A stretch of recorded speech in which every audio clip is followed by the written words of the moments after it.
తన కడుపులో దాచిన లోక సమూహాన్ని సృష్టించటానికి సాధనమైన బీజాంకురంలో అణువువలె అతి సూక్ష్మాభిప్రాయాన్ని మనసులో ఆ స్వామి గమనించగా కాలానుసారంగా ఏర్పడింది రజోగుణం.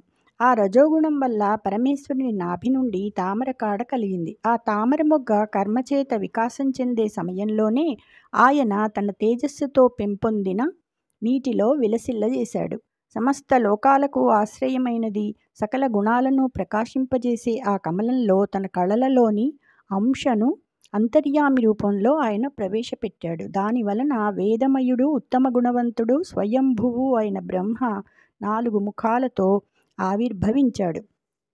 యుగాంతంలో ఏర్పడిన మహత్తర వాయుతాకిడికి ఎగిరిపడుతున్న తరంగాలు గల జలంలో ఆవిర్భవించిన పద్మాన్ని, ఆ కమలకర్ణికలో ఉన్న తనను, లోకతత్వాన్ని వివరంగా తెలుసుకోలేక బ్రహ్మ మనస్సులో చాలా దిగులు పడ్డాడు. ఇలా అనుకున్నాడు: అపారమైన ఈ జలరాశిలో ఈ పద్మం ఎలా పుట్టింది? ఈ పద్మం కర్ణిక మీద తాను ఒంటరిగా ఎలా ఉన్నాడు?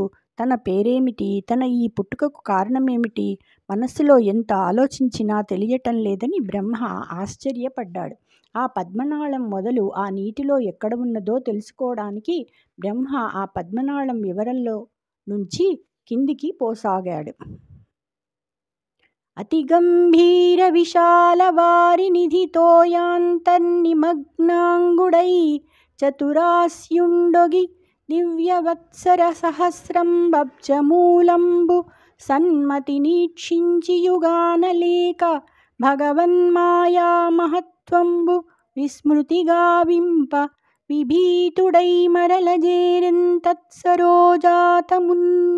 చాలా లోతైనది, మిక్కిలి విశాలమైన సముద్రజల మధ్యంలో మునిగి బ్రహ్మ సహస్ర దివ్య సంవత్సరాల కాలం ఆ పద్మమూలం కనుక్కోటానికి వెతికి వేసారాడు.